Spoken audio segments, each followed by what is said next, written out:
What's up guys, Josh Blunt here. Thank you for taking time out of your day to watch this video. If you're anything like me, then you're among millions of people who enjoy a nice hot shower every single morning, and depending on where you live, you might even rely on this hot shower every single morning. But in my opinion, a cold shower definitely has its place as well, and in this video, we're gonna find out why. Now, regardless of how you feel about hot showers or even cold showers, there's gonna be evidence to back up that both of these are good for your health. Yes, even those cold showers that get your body shivering and your teeth shattering are gonna have some health benefits. And whether you believe in the science or not doesn't really matter. In this case, you should believe in the experience. You could pick apart science all day when it's related to cold showers or anything else, but until you've experienced this for yourself, there isn't really a lot to say. Regardless of that, we should look at some of the main benefits of taking a cold shower from a science perspective. All right, so the first one that we're gonna look at is that it promotes muscle recovery. Now, the idea behind this, from my understanding, is that it's gonna reduce inflammation of the body by constricting the blood vessels. Now, I'm a huge fan of reducing inflammation of the body. I believe that inflammation is one of the main culprits in most, if not all, chronic diseases. And it's also a lot tougher for your body to recover if your muscles are constantly sore. Now, from my experience, taking cold showers does not really help with muscle recovery. Yes, taking a cold shower definitely feels great after a workout, after you've been sweating and burning up, and it's probably the easiest time to get started. But the main factors in muscle recovery are going to be the proper amount of nutrition, like protein, the proper amount of sleep, and even stretching, in my opinion.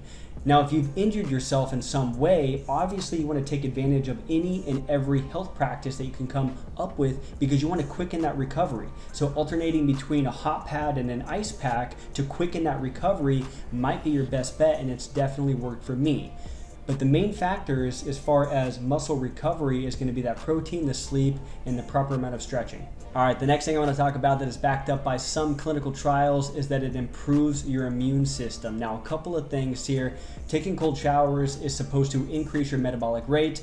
By increasing your metabolic rate, it's going to lead to more white blood cell production. White blood cells are basically the strength of your immune system, and a lot of studies suggest that the increase in these white blood cells are going to help protect you against illness. And on that note, taking a cold shower is going to reduce cortisol levels. Now, cortisol is commonly known as a stress hormone, and even though cortisol is definitely necessary to recover from injuries, too much cortisol can actually lead to a decrease in white blood cells and the formation of those antibodies, which is actually going to weaken your immune system. Now, how is this going to relate to training? Well, there's certain training styles that are going to increase your cortisol levels, things like HIIT or high intensity interval training, or any high volume with very little rest training, or bodybuilding like workouts. These are all going to increase your cortisol levels. Now, am I saying that you shouldn't work out like this? Absolutely not. You should definitely work out like this if it leads you towards your goal. But what I'm saying is that if you notice an increase in your cortisol levels, or if you're sore for longer periods of time, then maybe taking a cold shower after your workouts could improve that. All right, now the next thing that I'm going to talk about is that it alleviates depression. Now, this is going to be different for everybody, so we need to be taken with a grain of salt. There's only been a few clinical studies actually on this, so we need to be basing this on your own experience rather than the science. But just as an example, I'm going to read off what the science actually says.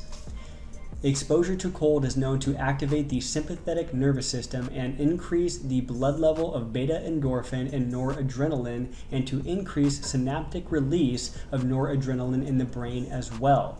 Additionally, due to the high density of cold receptors in the skin, a cold shower is expected to send an overwhelming amount of electrical impulses from peripheral nerve endings to the brain, which could then result in antidepressive effect. And goes on to say, inconclusive, wider and more rigorous studies would need to be tested to validate the hypothesis. So as you can see, you really need to take this with a grain of salt. Now, regardless of what the science says, from my personal experience, I did notice a significant boost in my mood. Now, when I'm tired or have a lack of energy, my mood seems to go down with it as well. Now, that doesn't mean that I'm angry by any means. I just have a lack of energy.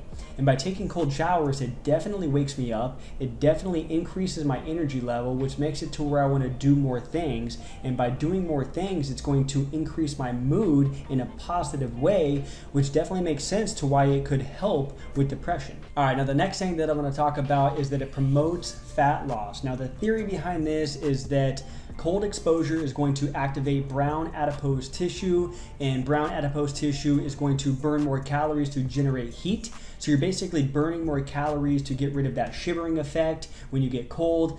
Therefore, this is going to act as a non-shivering thermogenesis for humans. Now, even though there's not a ton of studies on this, it actually makes sense. If your body temperature drops, it's going to require a lot more energy and calories burned to bring that body temperature back up. But regardless of what the study says, no effect of a cold shower is going to compete with the calorie surplus. If you're over consuming calories, no cold showers are going to make a difference. It doesn't matter how many you take. So if you're trying to lose body fat, you need to be going into a calorie deficit and building lean muscle mass by regular exercise. Those need to be the main factors and the main things to focus on, not a cold shower. All right, guys, so that's just a couple of the main benefits. It's backed by just a handful of clinical trials. Believe it or not, it doesn't really matter. We need to be relying on experience here, not just science. But let me go over just a few that resonated with me. I don't know the science behind them, but I don't really care because it worked for me. All right, so not many of us actually enjoy taking cold showers, right? It definitely takes some resilience and internal strength for you to intentionally put yourself through that kind of discomfort, especially if you're doing it on a regular basis.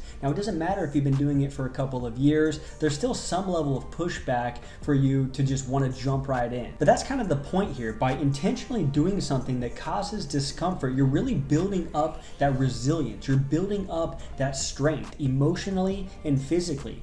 You found something that is actually good for you that you don't enjoy doing, but you do it anyways because you know that there's a positive outcome in the end. We all have stresses in life. I get it. We all have fears. Some amount of fear is good for us because it becomes a motivator. Some amount of stress can be good for us because it makes us stronger and more resilient in other areas of our life.